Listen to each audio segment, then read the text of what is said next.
अस्सलामुअलैकुम, मैं हूं डॉक्टर फिजा खान और मैं हूं पाकिस्तान। ईरान के सदर त्यारा हादसे में जाँ बहक हादसा या कातिलाना हमला, सवाल उठ गए। इसराइल तंजीम ने वक्त से पहले ट्वीट कैसे कर दिया? मशरक़ वुस्ता में नई जंग का खतरा। किर्गिस्तान में फंसे पाकिस्तानी तलबा का मामला खतरनाक। मुल्क में तालीम पर पाबंदी क्यों हटाई गई और तलबा तालिबात की दादरसी के लिए हुकूमत ने अब तक क्या किया? प्रोग्राम का आगाज करती हूँ आज की पहली बड़ी खबर के साथ कि ईरान के सदर त्यारा हादसे में जाँ बहक हो गए हैं। आज के दिन की अगर मैं कहूँ सबसे ज्यादा अफसोसनाक बड़ी खबर यही कि ईरान के सदर की हेलीकॉप्टर हादसे में हलाकत है। अगर और करे तो सारा वाकया बड़ा पुरस्कार है। इसका अंदाजा इस बात से लगा लें कि इतने बड़े हुकूमती ओहदेदार के साथ ये वाकया पेश आया और इस वाकये के घंटों बाद भी तफसीलात बहुत कम रही। बड़ी देर तक यही पता नहीं चला कि आया ईरानी सदर इब्राहिम रईसी और दीगर अहलकार जिंदा बच गए हैं या फिर नहीं। इस हादसे को लेकर आपने देखा बहुत सी अफवाहें गर्दिश करती रही। सोशल मीडिया पर रिपोर्ट होता रहा कि जी हेलीकॉप्टर में सवार एक शख्स से टेलीफोन पर राब्ता भी हुआ। एक खबर यह थी कि ईरानी सदर के हेलीकॉप्टर के पास जो है फिरने वाले मशकूक इंडियन शख्स को अजरबैजान ने के हुकाम ने हिरासत तक में ले लिया, मगर इसकी भी कहीं से तस्दीक नहीं हो सकी। अच्छा, फिर ईरानी सदर की जिंदगी को लेकर सब अफवाहों का खात्मा उस वक्त हुआ जब ईरान के सरकारी मीडिया ने यह रिपोर्ट किया कि हादसे में ईरानी सदर, वजीर खारिजा और हेलीकॉप्टर में सवार दीगर अफराद की मौत हो गई है। ईरानी मीडिया के मुताबिक हेलीकॉप्टर में ईरानी सदर इब्राहिम रईसी, मुल्क के वजीर खारिजा हुसैन अमीर और ईरान के मशरिक की जो अजरबैजान सूबे के गवर्नर हैं, सरकारी हुकाम और मुहाफिज भी सवार थे। आपको पता है ईरान के सदर इब्राहिम रईसी अजरबैजान के सदर के साथ मिलकर दोनों ममालिक की सरहद पर एक डैम मंसूबे का आप जानते हैं कि इफ्तिताह करने गए थे, जहां से वापसी पर उनका ये जो हेलीकॉप्टर है ये सब अफसोसनाक हादसे का शिकार हुआ है। अच्छा, बज़ाहिर जो हेलीकॉप्टर है ईरान में दसमार जंगल में गिरकर तबाह हुआ और इस तबाही का की जो वजह है वो अभी तो ख़राब मौसम ही बताया जा रहा है या फिर तकनीकी खराबी। ये अब हुआ क्या है ये अभी तक एक राज है, तहकीकात के बाद पता चलेगा और तहकीकात के बाद यकीनी तौर पर पर्दा उठेगा कि हुआ क्या है। जिस इलाके में ये जो हेलीकॉप्टर गिरा है वो ज़रा मैं आपको बता दूं कि पहाड़ी इलाका है और यकीनी तौर पे वहाँ पे उस टाइम पे शदीद धुंध भी छाई हुई थी, जिसकी वजह से तलाश और जो इमदादी काम है उसमें इतनी ज़्यादा रुकावट पेश आई। अब ये वाकया किसी हादसे का नतीजा था या फिर ईरान के सदर किसी साजिश का वाकई शिकार हो गए हैं, कातिलाना हमला हुआ है उन पर और उस हमले के नतीजे में उनका हेलीकॉप्टर तबाह हुआ। इस बात को लेकर सोशल मीडिया पर बहुत सी बातें गर्दिश कर रही हैं। अच्छा, इसमें से एक ये है कि जी ईरान के सदर का जो हेलीकॉप्टर है वो हादसे का शिकार नहीं हुआ बल्कि उसे किसी चीज़ से निशाना बनाया गया। इस हवाले से अमेरिका में काम करने वाली एक तंजीम इसराइल वॉर रूम के एक ट्वीट को दलील के तौर पे पेश किया जा रहा है। ये ट्वीट क्या था जी? उसने इस हादसे से पहले एक हेलीकॉप्टर की इमोजी ट्वीट की। अब इस पर जारी बातें सवाल उठाए जा रहे हैं और उठाने बनते भी हैं कि इस तंजीम ने यह ट्वीट आखिर किया क्यों? क्या इन्हें पहले से पता था कि ईरानी सदर का जो हेलीकॉप्टर है वो किसी हादसे का खुदा न खास्ता शिकार होने जा रहा है? और दूसरी तरफ इसराइल ने ऐसी खबरों की तरदीद की कि जी उसका जो ईरानी सदर के हेलीकॉप्टर हादसे में कोई हाथ नहीं है। अच्छा जी, अब खबर इस जो इदारे हैं रॉयटर्स, खबरदार रॉयटर ने एक इसराइली ओहदेदार के हवाले से रिपोर्ट ये किया कि तलबी ईरानी सदर इब्राहिम रईसी की हलाकत का जिम्मेदार नहीं है और वो हेलीकॉप्टर के हादसे में मुलव्विस नहीं है। लेकिन इसमें कोई शक नहीं है कि इसराइल ने बार बार ईरानी शख्सियात को निशाना बनाया, कभी शाम की सरजमीन पर, कभी ईरान के अंदर। इसराइल की ईरान की जो जौहरी तनसीबात है उस पर हमलों के बारे में अमरीकी अखबार न्यूयॉर्क पोस्ट ने भी रिपोर्ट भी शाया की, जिसके मुताबिक इसराइल ने जो ईरानी जौहरी ठिकाने हैं उनके खिलाफ 3 बड़े हमले किए। अब इन कार्रवाइयों में खुफिया एजेंसी मोसाद के 1000 के करीब जो एजेंट्स हैं उन्होंने हिस्सा लिया। ये कार्रवाइयाँ जदीद टेक्नोलॉजी के हथियारों के जरिए इंतहाई बारीक बीनी से अंजाम दी गई। अच्छा, इन कार्रवाइयों में ड्रोन तैयारे, क्वाडकॉप्टर और इसके अलावा तेहरान में खतरनाक तरीन जो ठिकाने हैं यानी ईरानी जौहरी प्रोग्राम की जो तनसीबात है उनके अंदर इसराइली जासूसों को इस्तेमाल किया गया।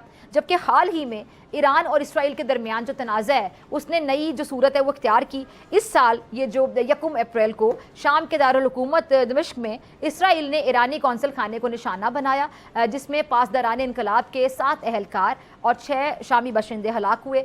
ईरान ने इसराइल के इस हमले पर बड़ा शदीद रद्द अमल देने की धमकी दी और फिर इस पर अमल करते हुए तकरीबन 300 ड्रोन्स और जो मिसाइल हैं उनके ज़रिए इसराइल पर हमला किया। इसीलिए अभी जो ईरानी सदर के हेलीकॉप्टर हादसा है इसको कुछ मुबस्सिरीन इसराइल की तरफ से कारस्तानी करार दे रहे हैं और उनके मुताबिक जो गज़ा पर इसराइली बर्बरियत है उसके खिलाफ ईरानी सदर, आपको पता है, तवाना आवाज़ थे जिसे रास्ते से हटाने के लिए हमला किया जा सकता है। अच्छा, ये साजिशी थ्योरी जो है ये सच है या फिर नहीं है, ईरानी जो तहकीकात हैं उनके बाद सच मेरे ख्याल से सामने आ जाएगा।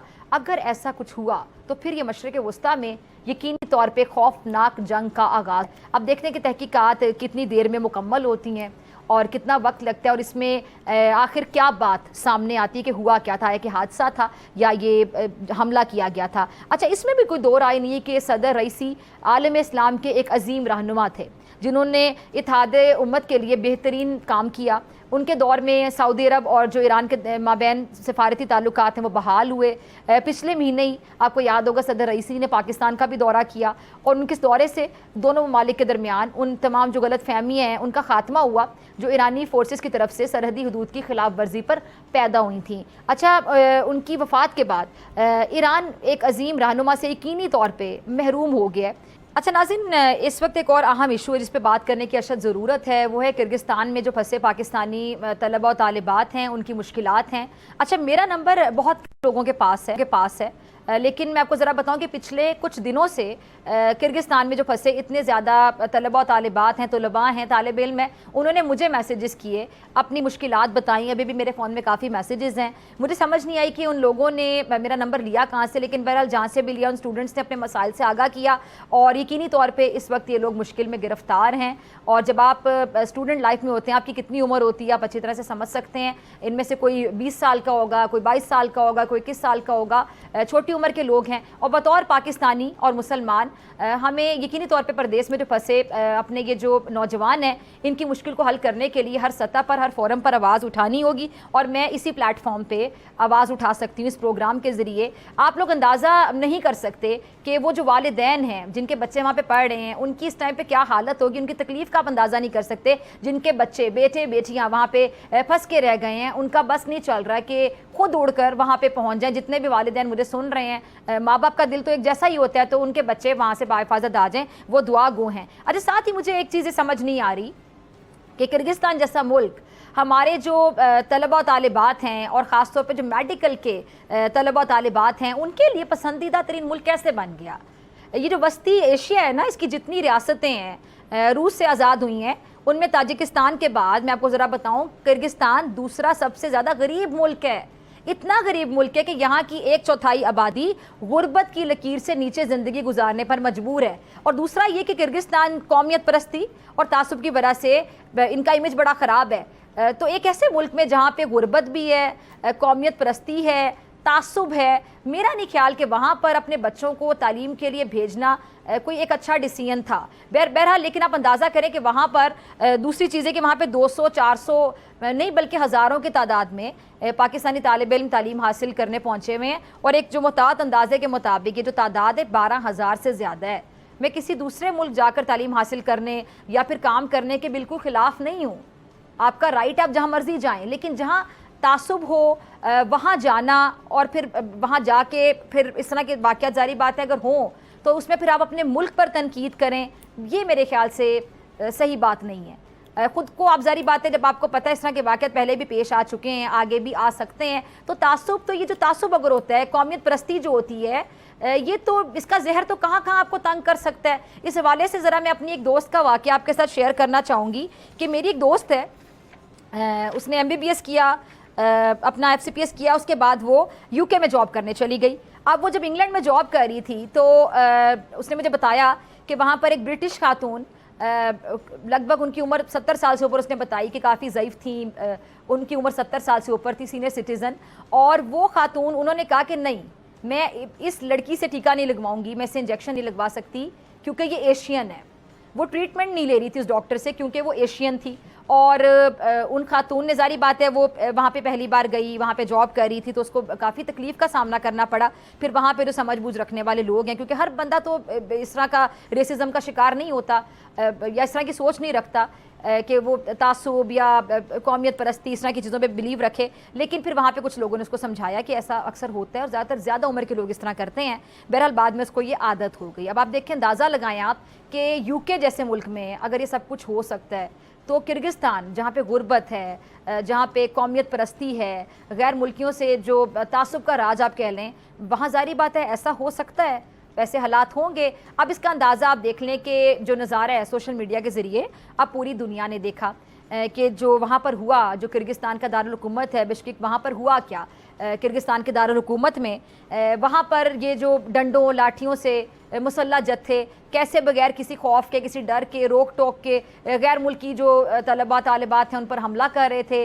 कोई रोकने वाला नहीं था, उनको किसी का डर नहीं था। बगैर किसी डर के, खौफ के वो जाके वहाँ पे हॉस्टल्स में स्टूडेंट्स के गए, वहाँ पे जा कर वो तोड़ फोड़ करते रहे ये लोग, और बाकायदा जो तलबा हैं, तलबा और तालिबात हैं, उनको मारते पीटते रहे, जिससे यकीनी तौर पे जो गैर मुल्की लोग थे, इसमें सिर्फ हमारे मुल्क के लोग नहीं थे, दूसरे ममालिक के लोग भी थे, भारत के स्टूडेंट्स भी थे। अब वहाँ पे जाके जारी बात है उन बच्चों में खौफ व हरास फैला।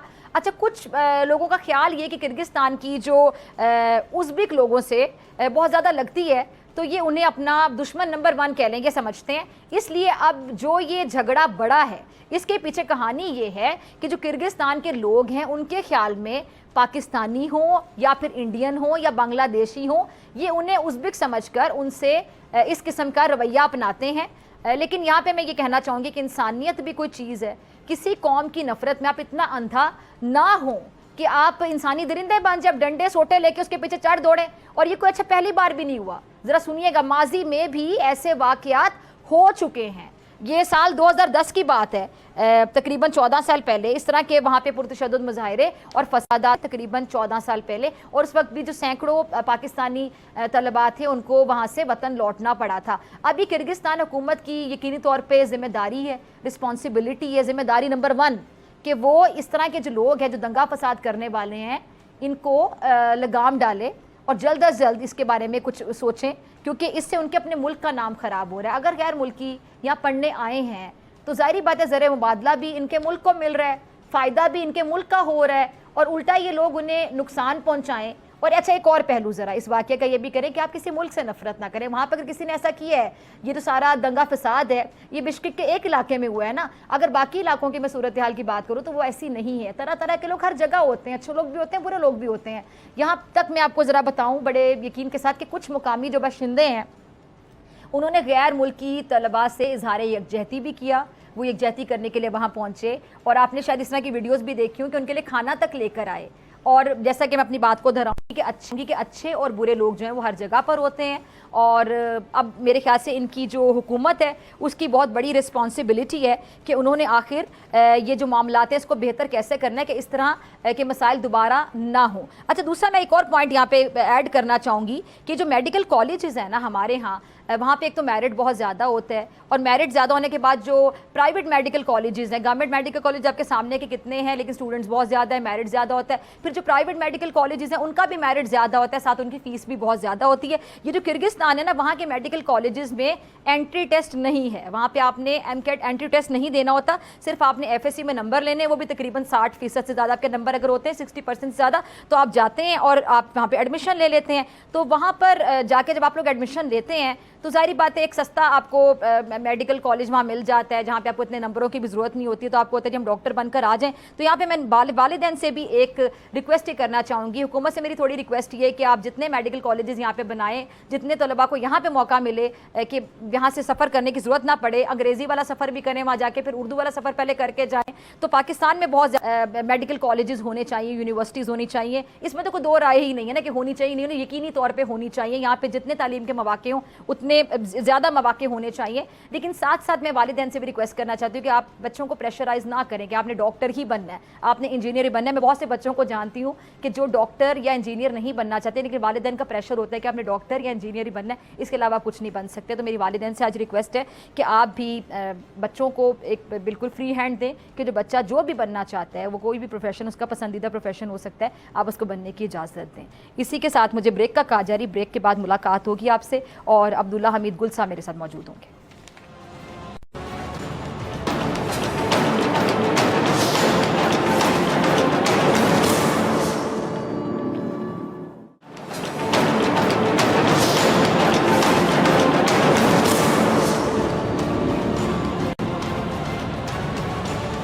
वेलकम बैक नाजरीन।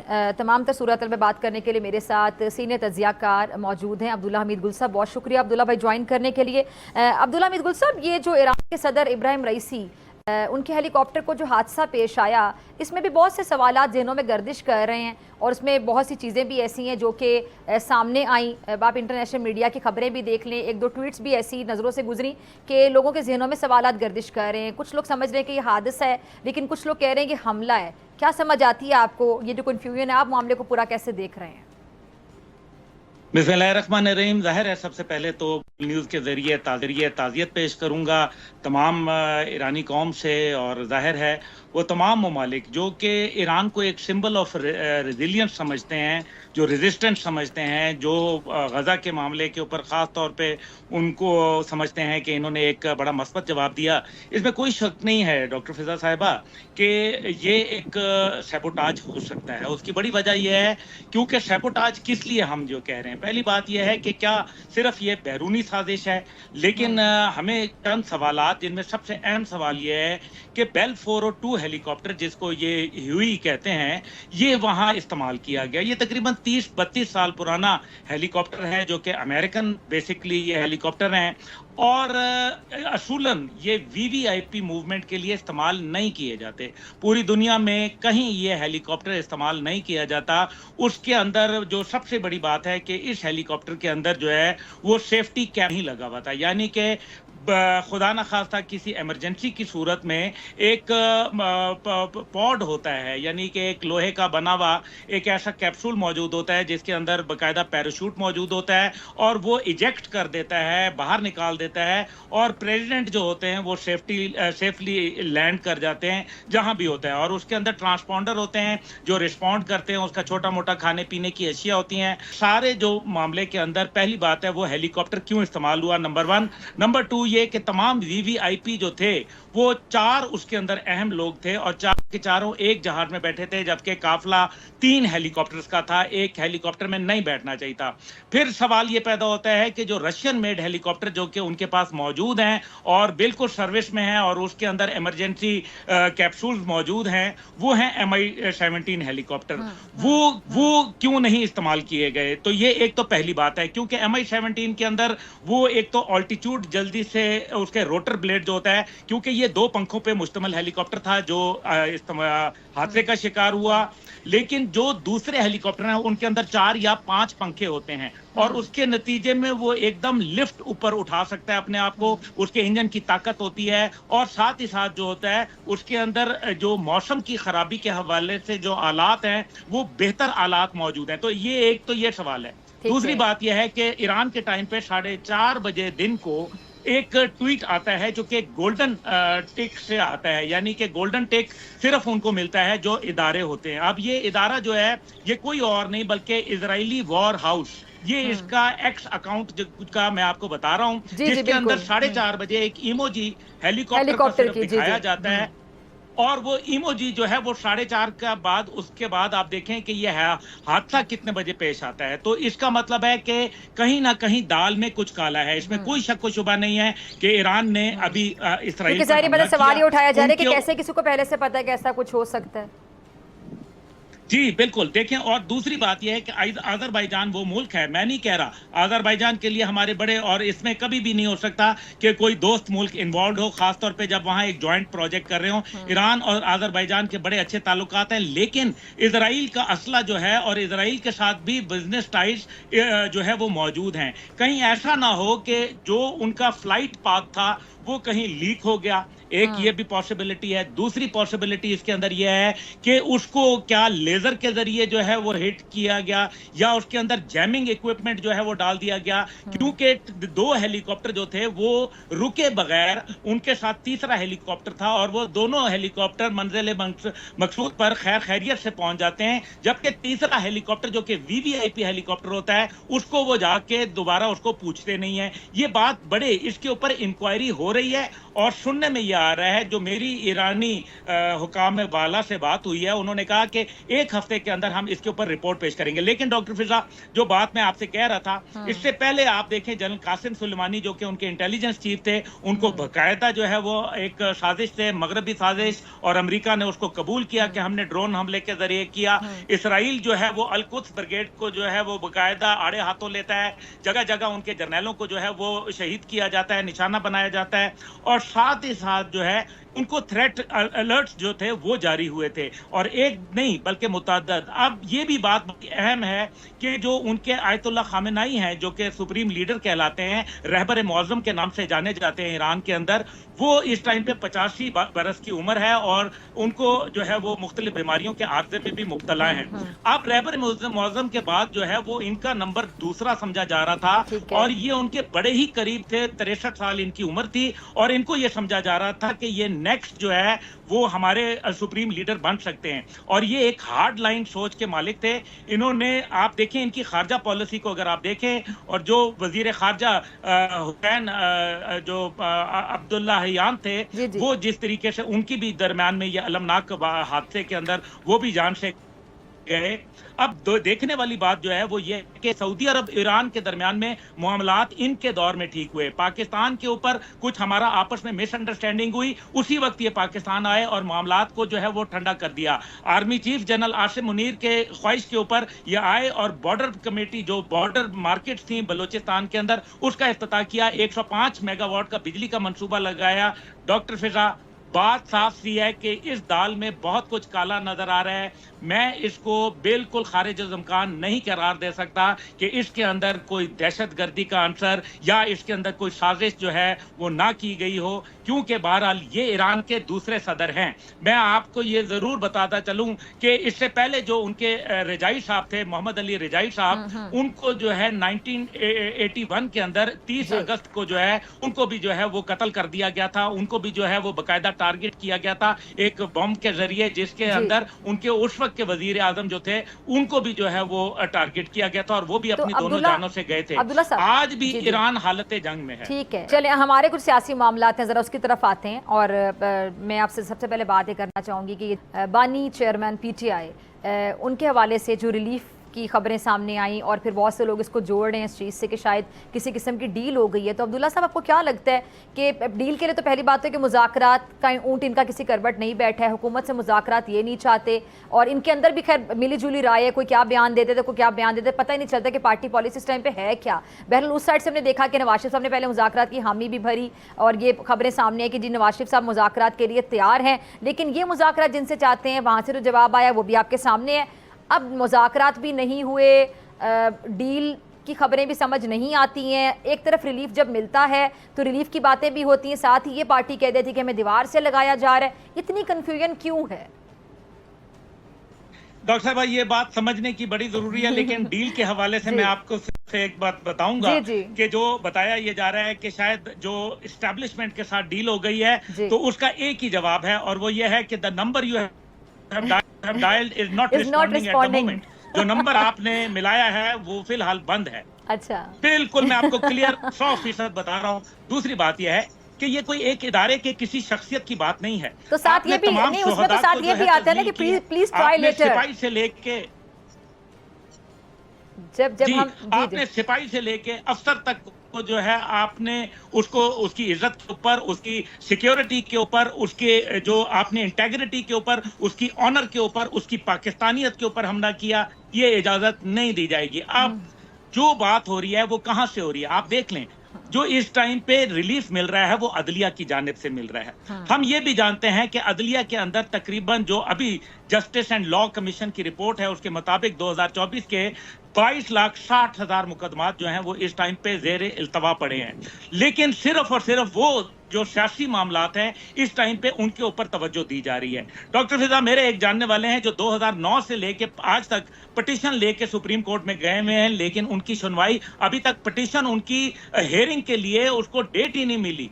अब आप दूसरी तरफ देखें कि किस तरीके से जो है हम माजी में बंदियाल जो अदालत थी उसके अंदर हमने जैसे रिलीफ देखे, मेरे ख्याल में तारीख में पाकिस्तान की ऐसा कुछ नहीं मिलता। मुझे अफसोस से कहना पड़ता है कि हम जब मिसाल देते हैं जज साहिबान की तो उसमें जस्टिस भगवान दास और जस्टिस कॉर्नीलियस का नाम आता है। मुझे अफसोस है कि किसी मुसलमान जज का नाम नहीं आ रहा। ये बड़ा एक लम्हे फिक्रिया है। अब दूसरी बात यह है कि अगर अदलिया को रिलीफ दे रही है तो कहीं ऐसा तो नहीं कि जो हुकूमत और एस्टेब्लिशमेंट के साथ उसके मामलात चल रहे हैं, कहीं उसका फायदा तीसरी कुव्वत को हो रहा है। मैं नहीं कह रहा कि इसके अंदर ये हकायक होंगे, लेकिन नजर ये आ रहा है कि जो सियासी नौयत के केसेस हैं उनके ऊपर बहुत ज्यादा जो है वो नरम रवैया जो है इख्तियार किया जा रहा है। उसी के अंदर आप मुंसिफ भी बन जाते हैं, उसी के अंदर आप जो है वो वकील भी बन जाते हैं, उसी के अंदर जो है आप मुसन्नफ भी बन जाते हैं। यानी कि हर चीज जो है वो लग रही है कि क्या 190 मिलियन पाउंड का मुकदमा नहीं है, क्या ये टैरियान का जो मुकदमा है वो नहीं है, अच्छा। क्या जो है वो तोशा खाना का मुकदमा नहीं है,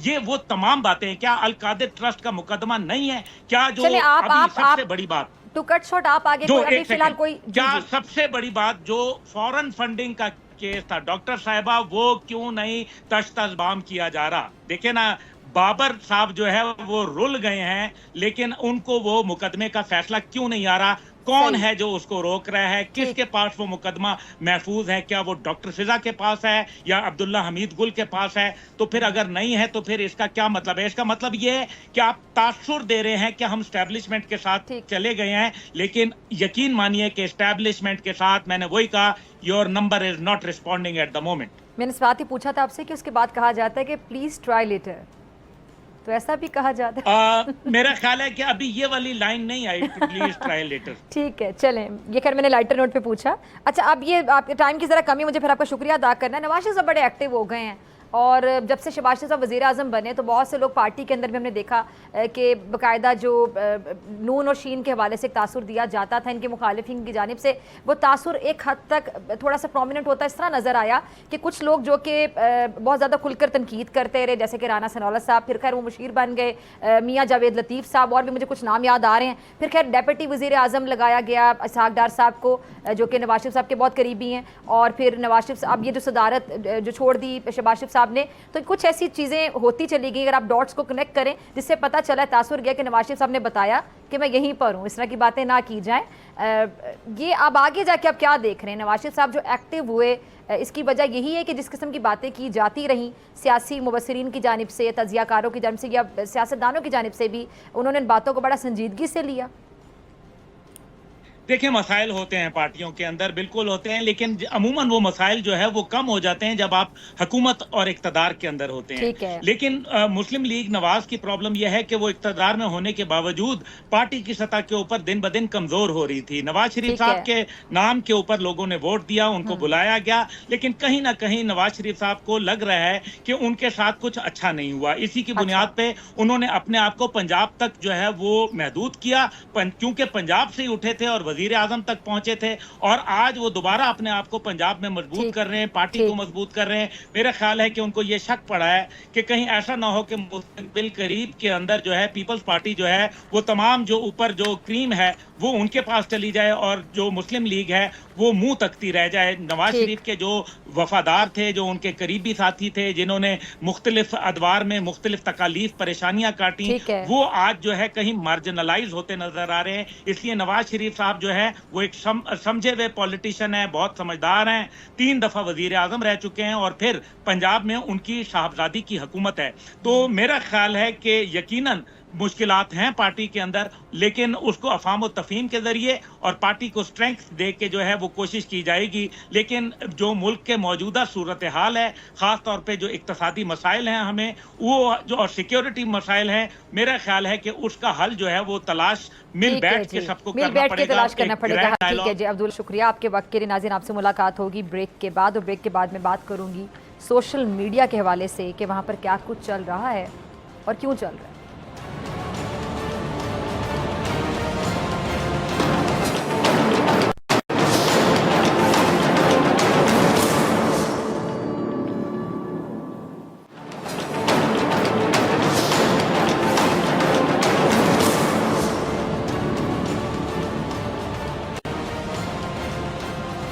वेलकम बैक नाजरीन। सोशल मीडिया बेसिकली देखा जाए तो जज्बात के इजहार, मालूमात, इन्फॉर्मेशन, तालीम का बेहतरीन ज़रिया है। लेकिन मैं ये कहूँगी कि हमारी बदकिस्मती है कि हमने इस जो एक प्लेटफॉर्म है सोशल मीडिया, इसे झूठ का बयानिया बनाने का हथियार बना लिया। अगर मैं यूँ कहूँ कि कुछ लोगों ने यहाँ बाकायदा एक ब्रिगेड बना ली है जो मिलकर इतने धड़ल्ले से झूठ बोलते हैं और कि सच भी झूठ लगने लग जाता है। एक पूरी फ़ौज है यहाँ पे सोशल मीडिया पे जो मुनज़्ज़म अंदाज से काम करती है। खबरों को, वाकयात को मर्जी से तोड़ मड़ोड़ कर अपनी मर्जी का मनपसंद एंगल देकर बाकायदा लोगों की ज़हन साजी की जाती है किसी भी इशू पर कि भाई इस पर ये राय नहीं, ये राय रखें। अच्छा, ये लोग भूल जाते हैं शायद कि इदारों के बारे में, हुकूमत के बारे में, मुल्क के बारे में जब ये झूठ फैलाते हैं, झूठ फैलाने के बाद ये कोई कौमी खिदमत नहीं कर रहे हैं, बल्कि ये मुल्क दुश्मनी के मुतरादिफ है, ये मुल्क से दुश्मनी कर रहे हैं और दुश्मन के एजेंडे को मुकम्मल करने में आप कह लें कि दुश्मन के मुआवन और मददगार साबित हो रहे हैं। अच्छा, डीजी ISPR की प्रेस कॉन्फ्रेंस आप सबने सुनी होगी, देखी होगी, हमने भी सुनी, हमने भी देखी। इसमें बात कि क्या की गई और सोशल मीडिया पर जब से वो प्रेस कॉन्फ्रेंस हुई है तब से सोशल मीडिया पर उसको किस अंदाज से पेश किया जा रहा है, क्या से क्या बना दिया गया। अब सवाल ये कि झूठ के इस तूफान के आगे बंद तो बांधना है ना, लेकिन कैसे बांधा जाए, इसका तोड़ क्या किया जाए, क्योंकि तोड़ तो निकालना है कोई ना कोई। इस पर बात करने के लिए मेरे साथ मौजूद हैं डॉक्टर विर्क साहब। डॉक्टर साहब तो खुद मेरे ख्याल से मुतासिरीन में भी शामिल हैं कि डॉक्टर साहब को बहुत ज़्यादा इस सोशल मीडिया ब्रिगेड की जानिब से तनकीद का सामना करना पड़ता है। अक्सर आपकी ट्वीट्स मेरी नज़रों से गुजरती हैं, लेकिन आप जम के खड़े रहते हैं और जवाब देते रहते हैं इन लोगों को। तो क्या समझ आती है आपको डॉक्टर साहब कि मकसद क्या है इन लोगों का? But on a serious note कि ये लोग चाहते क्या हैं, और ये सिर्फ एक अकाउंट नहीं है, ये पूरा एक जत्था है अकाउंट्स का, और इनमें बहुत से अकाउंट्स पाकिस्तान से बाहर बैठ के काम कर रहे हैं, ऑपरेट हो रहे हैं, और ये सब एक बंदे पर चढ़ाई कर देते हैं और सब मेरे ख्याल से पहले मिलकर शायद इनके कोई ग्रुप्स बने हुए हैं और उस पर पहले डिस्कशन होती है कि अब डॉक्टर फरहान विर्क के पीछे पड़ जाएं या किसी के भी पीछे पड़ जाएं, और उसके बाद पीछे पड़ जाते हैं। जी, बेसिकली मुतासिरीन होने के साथ साथ मैं इसके बानियों में भी शामिल हूँ, तो इसलिए मुझे काफ़ी इल्म है कि ये सब कैसे चलते हैं। बेसिकली मसला ये है कि पहले यही जो लोग थे, ये चूँकि इनको एक हुकूमत लेनी थी, तो आपने इनकी जो एक सियासी क़यादत है उसका एक एजेंडा देखा कि वो जी आर्मी की तारीफ़ें भी कर रहे हैं, पुल बांध रहे हैं एस्टेब्लिशमेंट की तारीफ़ों के, उनके लिए लड़ाई झगड़े भी कर रहे हैं। और जब आपको हुकूमत नहीं मिलती तो आप वही तरीका अपनाते हो जिस तरीके पर आप 2018 में तनकीद करते थे कि PMLN के ऊपर इनकी बुनियादी तनकीद क्या थी कि जी PMLN जो सी है वो फौज के ऊपर तनकीद कर रही है, और जब आप हुकूमत से गए आपने वही करना शुरू कर दिया। तो या तो आपकी कोई नजरियाती एंटी एस्टेब्लिशमेंट जिद्दोजहद हो तो हमें समझ भी आता है कि भाई ये नजरियाती लोग हैं। आपकी जिद्दोजहद ये है कि हुकूमत में हो तो जी हुकूमत मिल रही है तो जी एस्टेब्लिशमेंट बड़ी अच्छी है, हुकूमत चली गई तो एस्टेब्लिशमेंट बुरी। तो ऐसी पॉलिसियों के साथ कोई भी बंदा जो अपने मुल्क से मुखलिस है वो तो नहीं चल सकता। और इसीलिए मैंने कहा कि यार देखिए, आप इस पॉलिसी के तहत नहीं चल सकते। आपने एक मुल्क अलग साइड पे है और आपकी जो सियासत है वो अलग साइड पे, आपने इसको मुल्क के साथ मिक्स नहीं करना।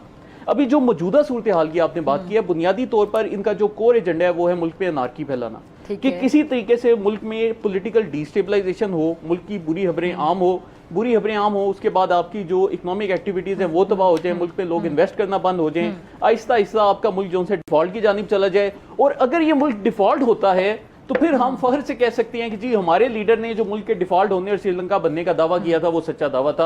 आपका इस वक्त सिर्फ ये एजेंडा है, तो इस एजेंडा के ऊपर कैसे मुल्क चल सकता है? अच्छा, मुझे एक चीज़ समझ नहीं आती कि हमारे बहुत से, जिसमें हमारे भी कुछ फील्ड के सीनियर्स हैं, सहाफ़ी जो कि बाहर बैठे हुए हैं, वो अकाउंट्स वहाँ से ऑपरेट होते हैं, सारी ज़िंदगी पाकिस्तान में नाम बनाया, पाकिस्तान के प्लेटफॉर्म्स पे काम किया, पाकिस्तान के चैनल्स पे काम किया, इन प्लेटफॉर्म से नाम बना के इतने पैसे जमा के बाहर जाके वहाँ का लाइफस्टाइल अफोर्ड कर रहे हैं। अभी भी बहरहाल पाकिस्तान से पैसे कमा रहे हैं, यूट्यूब चैनल्स चला रहे हैं, गुमराह करते हैं लोगों को, वहाँ से डॉलर्स कमाते हैं।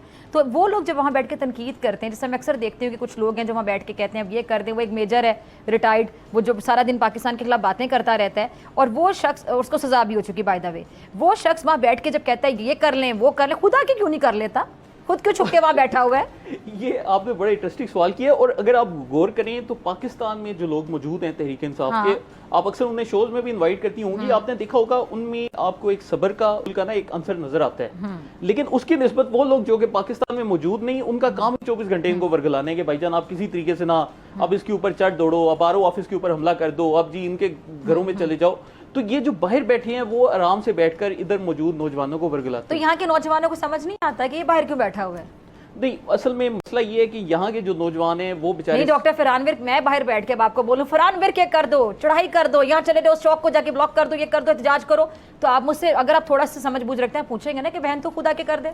बेसिकली इसके ऊपर एक स्ट्रेटजी होती है जिसको एक जहन, एक मतलब आपने सोचना है ना। जी। जब आपने अकल को ताला लगा दिया फिर तो आप कहेंगे वो सही कह रहे हैं वहाँ बैठ के। आप बिल्कुल ठीक कह रही हैं, लेकिन जिस तरह पूरी दुनिया में ये खुदकुश बमबार भी तैयार होते हैं, तो बेसिकली यहाँ पर एक स्ट्रेटजी इस्तेमाल की जाती है CIA की, जिसको कहा जाता है न्यूरो लिंग्विस्टिक प्रोग्रामिंग। और ये जो स्ट्रेटजी है, हमने ये देखा कि हालिया कुछ अर्से के दौरान तहरीक इंसाफ के ऑफिशियल अकाउंट से बाकायदा जो म्यूजिक अपनी वीडियोस के ऊपर इस्तेमाल हुआ वो हिप्नोटिक किस्म का म्यूजिक था। ठीक है। और हमने इसके ऊपर फिर लोगों को ट्वीट भी की, उनको बताया भी कि ये प्रॉपर एक CIA का माजी के दौर में एक प्रोग्राम रह चुका है जिसके तहत ये पूरी एक प्रोग्रामिंग की जाती है। ठीक है। इनकी वीडियोस के अंदर अब क्या होता है, आपको इन्फॉर्मेशन की एक बम्बार्डमेंट की जाएगी, बहुत सी गैर मुतल्लिका इन्फॉर्मेशन देकर बीच में आपको एक सिग्नलिंग दी जाएगी कि आपने जी ये कर गुजरने, और वो नौजवान जो से हैं वो इस तरह से कर गुजरते हैं।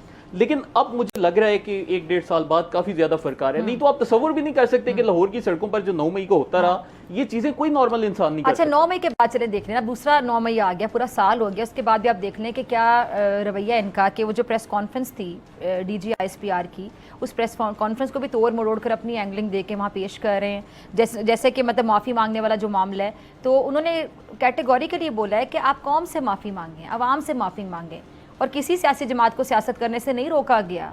सियासी जमात का सियासत करना हक होता है, लेकिन इंतशार की सियासत ना की जाए, ऐसी सियासत की जाए जो कि मुल्क के लिए बेनिफिशियल हो, फ़ायदामंद हो, मेयारी हो। तो इन बातों को भी समझने के लिए तोड़ मरोड़ के पेश किया जा रहा है। देखिए, फिर खुद को पॉपुलर जमात कहने का बयानिया, पॉपुलर जमात अगर वो समझते हैं खुद को, तो सोशल मीडिया पर पॉपुलर होने की वजह समझते हैं, क्या समझते हैं? देखिए, पॉपुलर जमात होना, मैं आपको एक मिसाल देता हूँ। भारत के एक कल्ट लीडर हैं, उनका नाम है गुरमीत राम रहीम, और वो जी इंडिया में कहते हैं कि जी मैं मैसेंजर हूँ और पता नहीं क्या क्या। उनका एक कल्ट भारत के 36 सूबे हैं, उनमें से एक सूबे हरियाणा में है, और उनके आप सोशल मीडिया अकाउंट्स पर जाएं तो आपको 20,000 30,000 रीट्वीट्स उनके अकाउंट्स के ऊपर मिलेंगे। अब वो भारत के एक सूबे का कल्ट लीडर है, तो बेसिकली जब आप कहते हो कि हम सोशल मीडिया पर मकबूल हैं, ये कोई भी मकबूलियत का इतना बड़ा बयानिया नहीं होता। अगर ऐसा होता है तो फिर गुरमीत राम रहीम सिंह के भी जी बहुत ज्यादा उधर फॉलोअर्स होते हैं और सारा चक्कर होता है, लेकिन उनका सोशल मीडिया उस लिहाज से बहुत एक्टिव है। बुनियादी तौर पर क्या होता है कि अगर 100 नॉर्मल लोग हैं और 100 ऐसे लोग हैं जो कि एक तरह के कल्ट के मेंबर बन चुके हैं, तो 100 नॉर्मल लोगों में से आपको 2 या 3 एक्टिव नजर आएंगे, लेकिन जो 100 लोग कल्ट में होंगे उनमें से 90% से ज्यादा लोग आपको डिजिटल मीडिया इससे पहले मैं आपसे इजाजत चाहूँ, आपका फेवरेट एक जुमला जो आप इनके लिए बोलते हैं और इनके ऊपर बिजली की तरह गिरता है, डोपामीन वाला, वो आपने आज नहीं बोला जी। बेसिकली एक वजह डोपामीन भी है।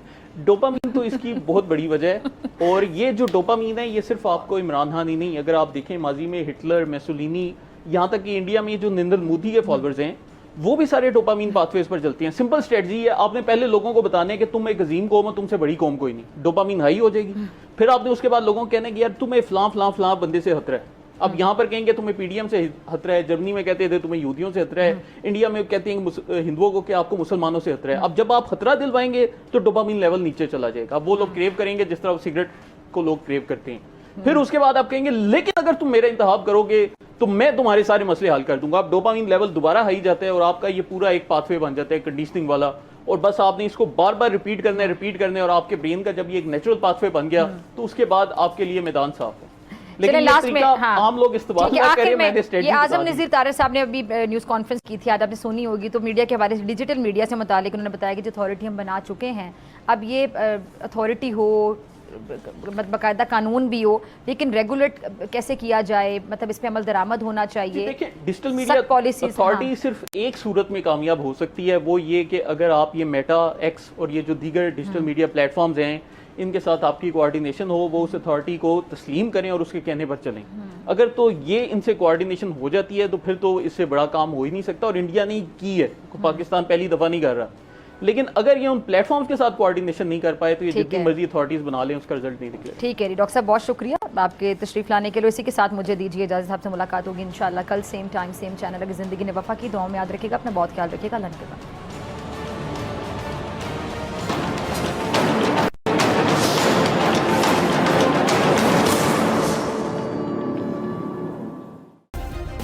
सब्सक्राइब करें और बेल दबाएं ताकि कोई खबर रह न जाए।